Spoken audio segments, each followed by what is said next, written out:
आजकल कुछ नव आगंतुक रामानुज वैष्णवी हैं जो देखने में आ रहा है कि संप्रदाय के तिलक को ही बदलते जा रहे हैं। अपने संप्रदाय अपनी परंपरा के तिलक के स्थान पर वो ब्रजरज का तिलक कर रहे हैं और ब्रजरज की महिमा बता रहे हैं। ब्रजरज की महिमा है, अवश्य है, निसंदेह ब्रजरज की बहुत महिमा है, किंतु रामानुज संप्रदाय में उनकी परंपरा का तिलक हटा करके यदि आप ब्रजरज का तिलक करेंगे तो फिर अपने आप को रामानुजी मत करिए। यदि आप ब्रजरज से तिलक कर रहे हैं तो अवश्य करिए। आपको महिमा का शायद बहुत अधिक ज्ञान होगा ब्रजरज की, उतना महिमा का ज्ञान तो रामानुज स्वामी को भी नहीं था, महापूर्ण स्वामी को भी नहीं था, नाथ मुनि को नहीं था, यमुनाचार्य मुनि को नहीं था, कृष्णपाद स्वामी जी को नहीं था, पुरेश स्वामी जी को नहीं था, पाराशर भट्टाचार्य जी को नहीं था, वेदांती स्वामी को नहीं था, दाशरथी मुनि को नहीं था। उतना ज्ञान हमारे किसी पूर्वाचार्य को नहीं था जितना आजकल इन नवागंतुक रामानुजियों को ज्ञान हो गया है ब्रजरज की महिमा का। लोग ब्रजरज का तिलक कर रहे हैं और स्वयं को रामानुज संप्रदाय का बता रहे हैं। या तो वो अधिक विद्वान हो गए हैं या हमारे जो पूर्वाचार्य थे वो मूर्ख थे। कुछ एक ही मानना पड़ेगा। हमारे जितने पूर्वाचार्य हुए क्या उनको ब्रजरज की महिमा का ज्ञान नहीं था? उनमें से किसी ने भी यदि रामानुज संप्रदाय के तिलक को बदला हो तो आप इतिहास बताइए उसका कि किसने तिलक बदला था, किन्हीं आचार्य ने तिलक बदल करके ब्रजरज का तिलक किया हो। क्या वो ब्रजरज की महिमा से अनभिज्ञ थे? क्या वो मूर्ख थे? उन पर प्रश्न चिन्ह लगाया जा रहा है फिर तो हमारे पूर्वाचार्यों पर। और यदि उन पर प्रश्न चिन्ह लग रहा है तो स्वयं को रामानुजी किस प्रकार से कहा जा रहा है, ये प्रश्न है। और यहाँ पर कोई तर्क भी नहीं दिया जा सकता क्योंकि संप्रदाय किसी तर्क के आधार पर नहीं चलता। आवश्यकता है तो स्वयं में शोधन की आवश्यकता है कि हाँ हमसे भूल हुई है, हमको शोधन करना है, हम स्वयं में शोधन करेंगे, स्वयं को सुधारेंगे, कोई कुतर्क नहीं।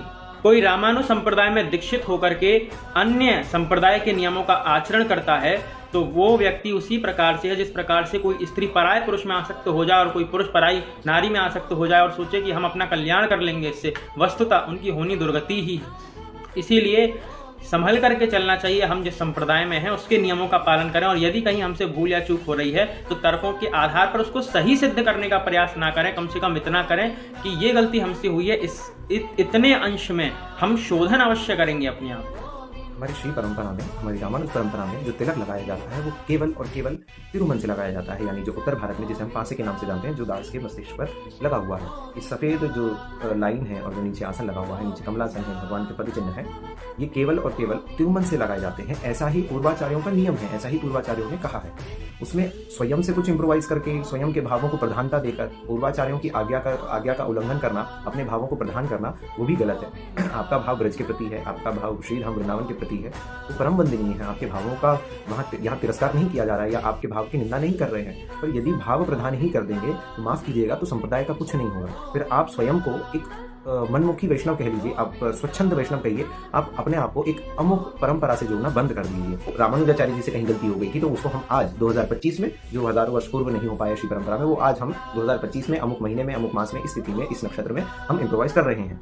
एक आचार्य हैं चित्रकूट के, वे भी अमूमन रामानंदी परंपरा में ऐसा ही कुछ करते अमूमन दिखाई देते हैं, तो आप भी वैसा ही कुछ करने लग जाइए। ऐसा करेंगे और उसमें फिर ऐड कर दीजिएगा कि ये मेरी इम्प्रोवाइजेशन है, श्री परंपरा की नहीं है, रामानुजाचार्य जी की कोई आज्ञा नहीं है, मैं ऐसा कुछ कह रहा हूँ। हमारी परंपरा में न तो ब्रज रस से तिलक किया जाता है, ना सरजू जी की रस से तिलक किया जाता, ना अयोध्या जी की रस से तिलक किया जाता, न राधा कुंड की रस से तिलक किया जाता, न गोवर्धन की तलहटी से कोई रज, किसी भी धाम की कोई रज हमारे यहाँ नहीं लगाई जाती। ऐसा कोई आचार्य चरणों ने आज्ञा नहीं करी। हाँ, इसका एक भाव रखा जाता है, कई जगह ऐसा सुनने में आता है कि ये श्वेतद्वीप की रज मानी जाती है, जहाँ अनंत नारायण हमारी अम्मा वारी माने महालक्ष्मी जी के साथ विराजते हैं, तो ये वहाँ की रज कही जाती है। उसका भी कोई शास्त्रीय तथ्य, ऐसा कोई टेक्स्ट अवेलेबल नहीं है। एक भाव रखा जाता है क्योंकि भाव जरूरी है, भक्ति में, वैष्णवता में भाव आवश्यक है। तो ये श्वेतद्वीप की रज का भाव रखा जाता है। हम यहाँ तक कह रहे हैं कि रज का भाव ही क्यों रखना है? आप केवल इतना स्वीकारें कि ये आपके पूर्वाचार्यों ने स्वीकारा है, ये आपके रामानुज स्वामी जी ने दिया है आपको, ये रामानुज स्वामी जी ने सदा सर्वदा धारण किया है, यमुनाचार्य जी ने सदा सर्वदा धारण किया है, और नहीं तो केवल सदा सर्वदा श्रीमन नारायण ने, तिरुपति बालाजी ने केवल यही हमेशा धराया है। आप कभी भी चित्र देख लें उनका, आप जाकर के दक्षिण में दर्शन कर सकते हैं। उस दिल्ली वाले होंगे तो दिल्ली के टीटीडी में भी आकर दर्शन करें। भगवान के सदा सर्वदा यही तिरुमन लगाया जाता है। श्री रंगनाथ भगवान के सदा तिरुमन रहता है। अन्य जबकि रंगनाथ भगवान तो ब्रज में विराज रहे हैं, वृंदावन में है, क्यों कभी वहाँ के आचार्यों ने स्वयं की रज नहीं लगाई? क्यों वहाँ के आचार्यों ने क्यों रंगनाथ भगवान के माथे पर कभी रज नहीं लगाई? क्यों? कि रामानुज परंपरा में ऐसा कोई नियम नहीं है। नियम वही होते हैं फॉलो करने के लिए जो पूर्वाचार्यों ने निर्धारित किए हों। अपनी तरफ से कुछ एड ऑन नहीं किया जाता। देखिए, हम लोग दासान उदास हैं, हम दास के दास हैं। हम अपने आचार्यों के भी दास होने कहलाने लायक नहीं है। हम उनके आचार्य के दास के दास हम इतने नीचे पायदान पर हैं कि हम गधे से भी गए गुजरे हैं। तो हम अपना बुद्धि कैसे लगा सकते हैं? हम अपना विवेक कैसे लगा सकते हैं? हमें तो है ही नहीं। हम शादी के वो घोड़े हैं जिसकी आंखों पर इधर पट्टी लगी रहती है। हमें इधर उधर कुछ नहीं देखना। जो आचार्य ने किया, सीधा अपनी डेस्टिनेशन पर ध्यान दो। सामने आचार्य चरण है, वो क्या कर रहे हैं, वो क्या कहकर गए हैं, उन्होंने क्या आज्ञाएं करी हैं हम लोगों के लिए, वही भगवत प्राप्ति का एक कारण बनता है। कीजिएगा, ये होगा। सदा सर्वदा तुलसी धारण करिए, कुछ नहीं। आप तिरुमन से तिलक कीजिए, द्वय मंत्र का अनुसंधान कीजिए, यही आचार, और नित्य भगवान का कैंकर कीजिए। नाम जप का भी कुछ नहीं, कि नाम संकीर्तन का भी कुछ नहीं, केवल भगवान के कैंकर पर फोकस कीजिए, वही आपकी भगवत प्राप्ति का कारण बन सकता है। जय श्रीमन नारायण, जय यति राजा।